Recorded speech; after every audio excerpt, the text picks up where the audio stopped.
What's up guys, today I'm going to be doing an elytra mace tutorial. So I'm going to be showing you how to go from just basic attribute swapping to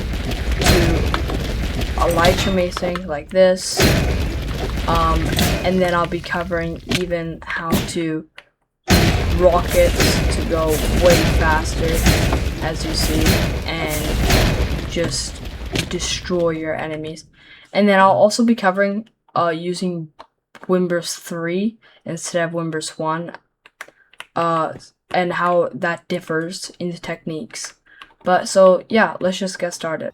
The basic technique in mace you're always going to need to know is attribute swapping like this. As you see, I'm hitting, basically it looks like I'm just hitting with my sword, but I'm actually just switching to the mace. If you look at my hotbar,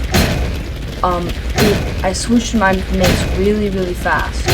And the way that works is when you hit, I'll do it with Wimbers charge. When you hit, you switch to your mace while you left click.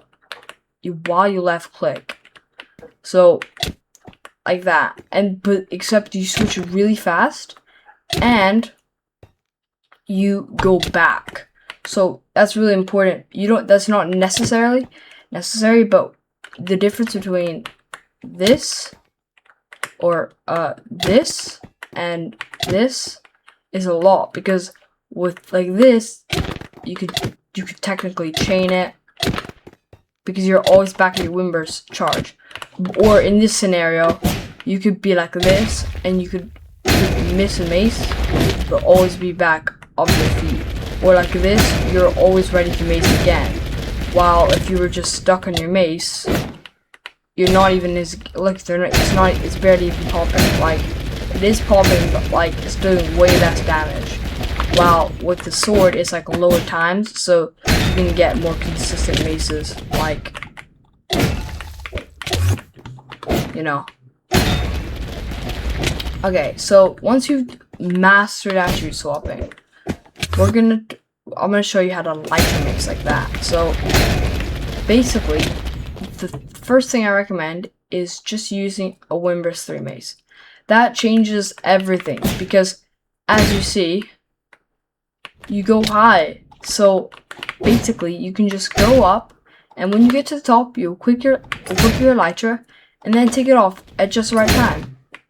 As you see, I'm doing it consistently, and it's not the easiest skill, I will admit, but once you've got it, it is the best skill in all of elytra mace, because it's so consistent and it allows you to hit most mace hits, because you can perfectly align yourself to the target, as you see right now. So the way this works is you equip your elytra at the top, and then at the bottom you unequip your elytra and very quickly attribute swap to the mace. This is important because, as you see with wind charges, elytra, your fist, they have all the same really fast times. Unlike, for example, your sword, or even slower your axe, or even slower than that, your mace. As you see, this is like so slow. But that's why we use like your sword to like use attribute swap and use the times of the sword mixed with the power of the mace, pretty much. But so you need to very quickly use your elytra and swap. You have to take it off and then swap to the elytra, like just like that. I'm obviously on the ground, but like that. Just like that. Then you can start practicing with a Wimbers mace, a Wimbers 1 mace. And the reason this is important is because, first of all, you're going to be doing this in fights a lot, actually, believe it or not. And then the second thing is that it will help you get more agile and get more like consistent at doing this. Like, as you see, I'm hitting them very consistently, and then that will help you when you're I'm sorry, I just hit the thing with my mouse. One second, I gotta clear up my desk. Okay, that'll help you when you're using rockets like this. So, talking about rockets, let's get into that. So once you've really mastered elytra mace, and the way you know this is that you should be able to win most fights in like PvP servers in this mace, because this is using elytra mace is literally the main thing about mace. Like, that's the main skill. So if with this, you should be able to win a lot of fights on servers. So if you're winning fights and you're feeling that it's really consistent and you can hit other moving targets and you're ready to step it up even more, you can start using rockets. And this is crazy. They're so overpowered, it's mad. But it's really hard to perform. So I would say most people don't actually say this, but I think there's a big difference between using Wimburst 1 and Wimburst 3. I'll cover both of them, but I think you should start with Wimburst 3 to learn. So, as you see, you have a lot more time. So, the way I would start is just going like this. Not going all the way, just what I like to call it rocket dashing. So, as you see, I'm not actually even elytra macing. I'm just like pretty much using my rockets to just dash to the target. And this is important because it helps you like kind of anticipate where they're gonna be next, and also it helps you practice with speed, so that you're more like calm. Then you can slowly start taking it longer and come closer and closer to the target, as you see, like this.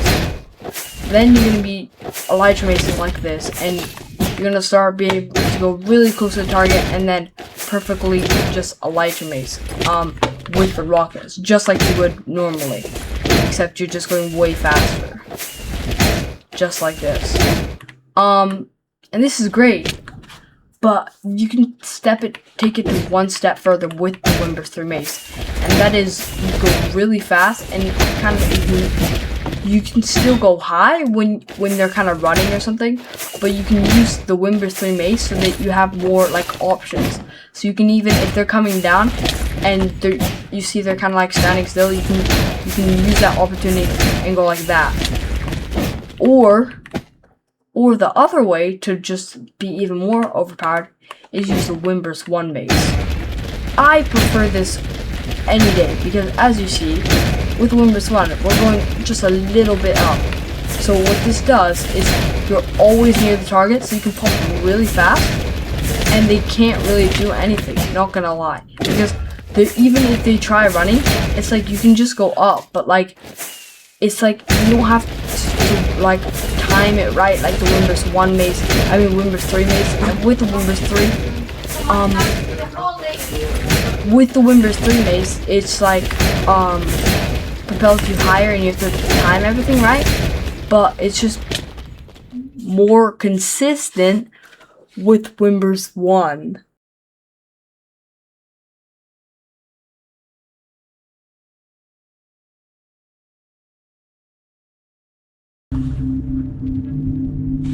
So the problem with using Wimburst 3 is when you're using Wimburst 3, if you want to get fast hits, you have to time it literally perfectly. So, and the problem is that they always move. Like, the target isn't gonna stay really still. Even with a ball that doesn't really move, it's like he's still moving. So I actually miss a lot of shots because of this. So I tend to like actually even go higher, and I still miss my shots. So with Wimburst 1, it's so easy to just really quickly attract them, and you don't even have to worry. You just use one rocket, and that's it. And it's like literally insane because no matter where they are, you can just track them. You can come up. You can do everything you want. It's so unbelievably consistent. And I'm going to show you 3 methods with Wimburst 1, which just make it so that they just cannot run away. So the first method is what I call the sparrow. So I don't know why I call it that, but what I call it the sniper sometimes. This is when I explain it to my friends. So you pretty much go up, you come up, and then you have height if they're running away. So if I'm just gonna say I'm over here. So let's say they're running away over there. So you can just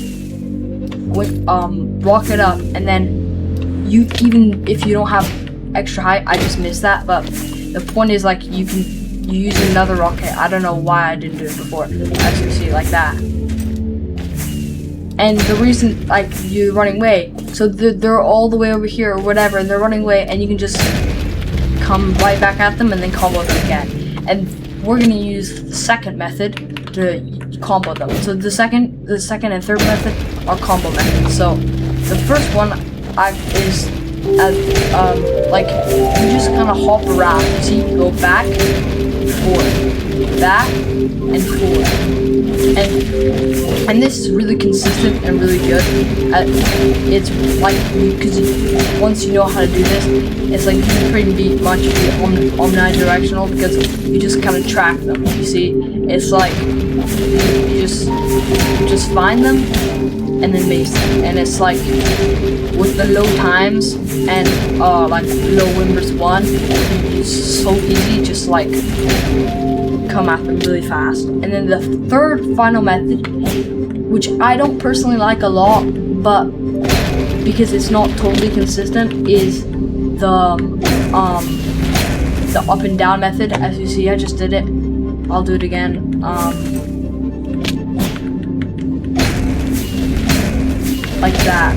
As you see, it's just like, I don't like it. Like, it's so hard. Like, you just have to flick your mouse up and down, and then you have to track them. It's like really hard. It's like so incredibly hard, and it's really just waste, because you can do it faster like this. So, but if you prefer doing that and you think it's easier, then go ahead. But for me personally, I believe that just like going back and forth is just so much easier, because you can just, like, anywhere they're going, even if they go up, sometimes I can just curve my rocket so that I don't even miss, or I missed that time, but like, if that makes sense. So the only thing you have to be careful and remember is that you have to work in your timing. If you don't work in your timing, then you just cooked. Like, you can't do anything. But you have to master every factor if you want to be able to do that. But as you see, like, you can get crazy amount of pops. Like, I'm at 637 right now.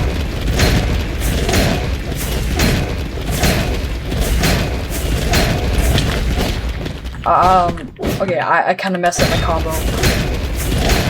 Okay, so I'll tell you when I get 10 pops. That was 10 pops right there. Like, that is so fast. And I can even go faster if I actually lock in, but like 10 pops in like 30 seconds, that's so good. Like, and like, that's like, I don't know, it's like so good, because not only are you getting like a pop every like 2 seconds or whatever, because it's actually faster than that. I haven't actually recorded it, but that was just like my guess. But it's better because you also don't miss. If you actually practice and you master it, like, you don't miss. Like, they can't run away. What can they do? Like, they can't even hide behind something, under something, because you can just kind of just go like this and then go all the way under, and then, oh, okay, well, I missed that time, but like that, you see, like, you can just like kind of come at them side as well. So that's what's so great about this technique. It's like you can even do it all the way sideways, but that's like why I prefer it from Wimbers 3 I meant, a lot, because without, like, if you just use Wimbers 3, it's just like kind of pointless. So yeah. So yeah, I think those are all the techniques you need to know to practice elytra maze. if you guys like this, I'll make videos on other techniques like stun slamming, like grappling. I'll show you guys how to do like spear mace, everything.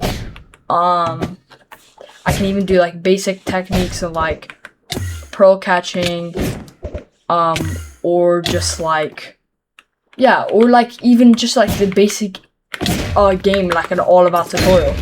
But yeah, so if you do want that, please just let me know and I'll be sure to make a video because I really enjoy making videos. Yeah, peace out. Let's go.